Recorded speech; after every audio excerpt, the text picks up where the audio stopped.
a trabajar. Listo.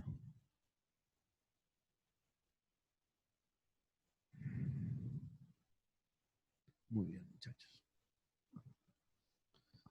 Bien, no sin antes, muchachos, empezar de recordar un poquito estos 12 años de vida institucional entregada a la labor educativa, una hermosa y bonita labor que realizamos cada uno de los docentes y profesores de nuestra modesta casa de estudio, 12 años de vida institucional de nuestra modesta casa de estudios. Importante para cada uno de ustedes y para nosotros, porque en ella pasamos diferentes vivencias, momentos alegres, más son los momentos alegres que tristes o que podamos pasar, pero es parte de, como se dice. Y en ella, pues, pasamos la mayor parte de nuestro tiempo. Hoy en día, ante esta situación por la cual estamos pasando, nos encontramos distante, pero eso no quiere decir que no es meritorio no recordar, a lo contrario, vivirla con mucho fervor, con mucho amor y cariño hacia nuestra institución y a la vez también a los creadores, ¿no?, de esta institución que parte de nuestro director, el licenciado César Gerardo Uribe Guamaní, su esposa, la promotora, licenciada Madeleine de la Cruz Poma, ¿no?, que prácticamente son la cabeza de nuestra institución, seguido también de la subdirectora de formación general, que ustedes la conocen, la licenciada Celinda Silvana Peñafiel Bailec, y también de nuestro jefe de normas, Alex Armando Camarena Norberto, ¿no? Prácticamente ustedes han sido testigos esos 4 años en este cuarto años de vida institucional que ustedes han estado, que prácticamente ha sido entregada a la labor, a la participación en diferentes eventos, ¿no? Se realizaban diferentes eventos en la institución, desde danza hasta concursos académicos, en las cuales también usted ha sido parte y también hemos destacado brillantemente, ¿no? La institución educativa, nuestra modesta casa de estudios, tiene como lema y consigna mentalizados para triunfar, ¿no? Importantísimo desde su creación en el año 2009 hasta la actualidad se continúa, ¿no? Mentalizados para triunfar, ¿no? El lema que nos explica este emblema representa el honor, la honestidad, el valor, el respeto. Quien lo lleva jamás traiciona estos principios. Quien lo ve, quien lo ve siente admiración y confianza porque es el emblema de Uribe School. Por lo tanto, somos más que vencedores en Cristo Jesús. Tanto el director como cada uno de los docentes siempre inculcamos eso, el amor a Cristo, el continuar, ser temerosos a Dios y creer en Dios, ¿no? Siempre una de las infaltables alabanzas que hace nuestro director es, alabemos, ¿no?, al Señor importantísimo. Ora 2 veces, siempre nos dice, y son esas vivencias las que siempre quedan marcadas en cada uno de nosotros. Demos gracias al Señor, como cuenta nuestro director, y alabamos también en formación. Bien, queridos alumnos, un pedacito para recordar, para tener presente sobre nuestra modesta casa de estudios. Un feliz aniversario a cada uno de ustedes, a los padres de familia que están en casa y a cada uno de los docentes también. Hemos preparado una clase para los alumnos de cuarto de secundaria, ¿no?, teniendo como tema la etapa final de la Primera Guerra Mundial. Guerra Mundial que prácticamente hasta antes de su inicio, antes de 1914, todos vivían independientemente. Claro, firmaban dizque algunas alianzas y tratados entre Austria, Alemania y el Imperio Otomano, que todavía no formaba parte, firmaban alianzas a raíz de que sentían el temor de que Francia, Inglaterra o Rusia pueda atacarlos. Entonces, por otro lado, también esos países también firmaban sus alianzas y se hacían llamar los de la Triple Entente. Los días pasaban y las horas también, y buscaban un detonante, una chispa que prácticamente desate toda esta fiebre de locura de querer mostrarse y de decir yo tengo cierta superioridad sobre ti, sobre otra nación, sobre otro estado, sobre otro país. y este pensamiento imperialista, colonialista que tenían estos estados van a desatar la guerra, ¿no? Pero faltaba algo y lo único que pasó fue el detonante del atentado de Sarajevo, ¿no? Este atentado del 28 de junio de 1914, donde matan al archiduque en Sarajevo, en Bosnia, a mano de este señor, prácticamente da el inicio a la guerra, ¿no? Y algo curioso, porque después de esta situación prácticamente se empiezan a formar estas alianzas o empiezan a surgir estas ententes que se forman, ¿no? A raíz de que Austria le declara la guerra a Serbia, Rusia a Austria, Alemania a Rusia, Inglaterra a Alemania, Alemania a Francia, Italia a Austria. Entonces, entre ellas se desata la guerra, se declaran la guerra y prácticamente se vuelve un conflicto. El conflicto abarca una situación de tensión, prácticamente todo, eh, todo todo el planeta, porque hay una guerra en el Pacífico, hay guerra de Occidente, guerra de Oriente en Europa, y prácticamente se forman estas alianzas y se consolidan. Italia se cambia de bando después, una vez formadas las triple alianzas, se marca quiénes son los representantes de la guerra, ¿no? Recuerden ustedes que acá lo tenemos a Italia, pero Italia después se pasa para el bando de la Entente, como se dice, y deja a los aliados o a las potencias centrales, ¿no? Y entonces esta situación conlleva al desarrollo prácticamente de una Europa en conflicto. En esta, dos personas han ingresado. Ok.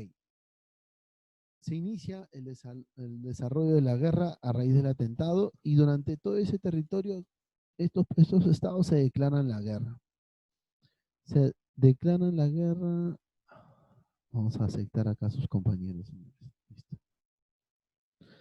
Se declaran la guerra, se desata y se desarrolla la guerra. Se da la fase de la guerra que la clase pasada veníamos hablando, la guerra de movimientos, ¿no? Y prácticamente hasta llegar la guerra de trincheras, una guerra prácticamente sangrienta, cruel, incómoda, prácticamente que desata una serie de cosas terribles, inhumanas, porque se enfrentan a hambre, a no tener una higiene dentro de estas trincheras, prácticamente un enfrentamiento de cuerpo a cuerpo, una guerra prácticamente inútil para la época, pero se desató de esa manera. Es durante esta etapa de la guerra donde mueren muchas personas, y prácticamente no a manos necesariamente tanto del enfrentamiento, sino víctimas de enfermedades, de situaciones poco sanitarias. Y esto desató terrible esta situación de la guerra de trincheras, hasta la intervención pues de los Estados Unidos, ¿no? En 1915, que interviene a raíz de que estos buques alemanes, U-Boot, que prácticamente hacen naufragar prácticamente el RMS Lusitania con 128 estadounidenses, y esto define prácticamente la guerra, ¿no? Y la intervención de Estados Unidos en esta Primera Guerra Mundial es precisa para el año 1917 porque prácticamente define la guerra. La participación de Estados Unidos define la guerra. Claro que ingresa a la guerra en tiempos estratégicos. ¿Por qué? Porque miren, Rusia para 1917 está pasando por su segunda revolución rusa. La primera, recuerden ustedes, 1905, eh, al zar Nicolás no lo destituyen, ya prácticamente en 1917 el zar prácticamente tiene que dejar, y los bolcheviques y belcheviques se asumen el liderazgo en Rusia y son los primeros en decirle de que Rusia se retire de la guerra, y el armisticio es dado. ¿Por qué? Porque Rusia no estaba preparada para pasar una situación como esta dentro del territorio en el cual se está desarrollando la guerra. Estados Unidos ya es una potencia y prácticamente tiene gran cantidad de tropas. El incursionar en la guerra, el intervenir en la guerra define, y eso le da favor prácticamente a los de la Triple Entente. Esta situación prácticamente era hasta el momento que veníamos hablando la clase pasada. Vamos a continuar donde nos hemos quedado y prácticamente vamos a hablar de las consecuencias. ¿Qué pasa al término de la guerra? Al término de la guerra prácticamente el mapa cambia.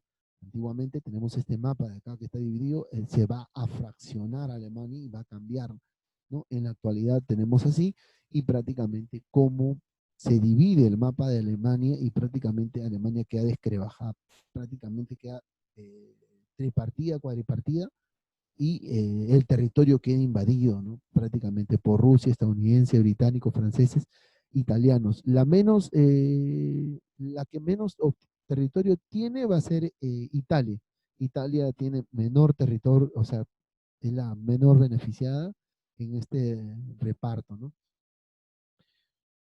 Antes del Tratado de Versalles, que fue el tratado definitivo, van a haber otros tratados de paz desde 1919, desde mayo, que van a firmarse, en el cual termina la guerra, pero durante todo este año de 1919, eh, prácticamente se van a firmar diferentes tratados que van a ir arrastrando, ir jalando hasta un punto de tranquilidad, de tener la fiesta en paz, pero prácticamente Francia va a recuperar territorios como Alsacia, que había perdido, Alemania pierde territorios, Polonia queda invadida, Estados Unidos queda con territorios alemanes, Rusia también, el imperio turco prácticamente se ve vulnerable porque prácticamente pierde cohesión el imperio turco, los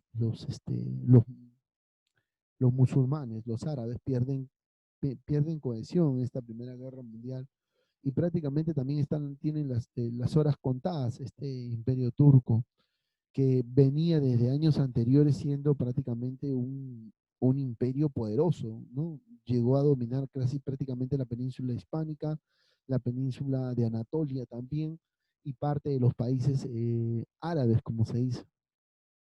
Entonces, el año 1919 es un año prácticamente desde mayo en adelante, desde el mes pasado, diciendo como nosotros, eh, un año netamente de tratados, de acuerdo, de paz entre los diferentes estados que participan en esta guerra, ¿no? Teniendo como resultado prácticamente una Alemania que termina endeudada, como les decía yo. No, el Tratado de Paz se firma finalmente el 28 de mayo de 1919 en Versalles, ¿no? Pero deja prácticamente muchos problemas que lo que motiva a una Segunda Guerra Mundial en este corredor de Danzig entre Alemania, Polonia, Rusia, y nota tanto, ¿no? Este corredor estrecho de acá, importante, que no tenemos el mapa acá, pero vamos a retrocederlo. Ahí está, listo. Entonces, que prácticamente va a conllevar al desarrollo de una situación para Alemania terrible, ¿no? Alemania pierde su categoría como potencia, perdió el 13% de su territorio, debió ceder Alsacia, Lorena a Francia, Eupen, Maladella a Bélgica, Bosnia y Prusia Occidental a Polonia. Polonia prácticamente se consolida como el corazón de Europa, ¿no? Y fue obligada a pagar muchísimo, ¿no? Materiales, compensaciones, destrozos, ¿no? 300 millones de francos y prácticamente todo su armamento que tenía en los territorios fueron prácticamente confiscados. Queda, digamos, si es que tuvo flotas al frente de las costas británicas, fue confiscado. Si tuvo armamentos dentro del territorio francés y desplegó sus tropas, también fue confiscado, se quedaron prácticamente. Entonces, la más perjudicada con este Tratado de Versalles, Alemania, ¿no? Muy a pesar de todo esto, las muertes van a ser muchísimas, ¿no? La muerte de alemanes. Entonces, a raíz de esta situación, el presidente Wilson de los Estados Unidos va a querer formar y va a tener la idea de una sociedad. Ahí va a surgir la Sociedad de las Naciones Unidas, una de las primeras creaciones después de esta guerra. ¿Para qué? Para que lleven la fiesta en paz, ¿no? La sede de esta sociedad de naciones va a estar en Ginebra, en Suiza, ¿no? Sus principales instituciones eran una serie de asambleas y un consejo con miembros permanentes, ¿no? De las grandes potencias de aquel entonces, ¿no? Con un secretario encargado y dirigido por más de 600 funcionarios que trabajaban para esta sociedad. El objetivo de esta sociedad era mantener la paz, ¿no? Y garantizar la misma entre estos países, ¿no? Y teniendo como principio, ¿no? La seguridad colectiva, que nadie se ataque el uno hacia el otro. Se creó, no sirvió de mucho porque después de la creación de esta sociedad tenemos la Segunda Guerra Mundial. Eso quiere decir que a pesar de que se trabajó en los lineamientos para poder mantener, para poder tener y poder llevar, como se dice, de cierta paz para no desarrollar una Segunda Guerra Mundial, aún así se desató, ¿no? Y después va a haber otro pacto que prácticamente va a preocuparse por mantener la paz entre estos países. Bien, queridos alumnos, hemos visto solamente la parte final de esta Primera Guerra Mundial. Hemos tratado de englobar todo este mes como tema la Primera Guerra Mundial. No porque es un tema extenso, sí, pero es necesario de verlo en estas tres partes para poder ir entendiendo cómo se desarrolló esta Primera Guerra Mundial, ¿no? Desde su inicio de formación, de formar la Triple Entente, la Triple Alianza, de ahí su desarrollo y esta parte final, cómo va quedando, una vez más se modela el mapa europeo, cambia, y esto va a dejar una situación en tensión. En vez de poner una situación de fin a las guerras, a la pelea, a lo contrario, deja una situación en tensión en Europa y sobre todo en territorio alemán, en el corazón de Europa, como se dice. Una tarea fácil, porque prácticamente la semana que viene tenemos examen, chicos. Van a realizar un breve resumen de la última parte de la Primera Guerra Mundial, ¿no? Con ilustraciones, y lo mandan al correo 4jesushistoriauniversal@gmail.com. Vamos a dejar de compartir. Listo. Y ponemos esto.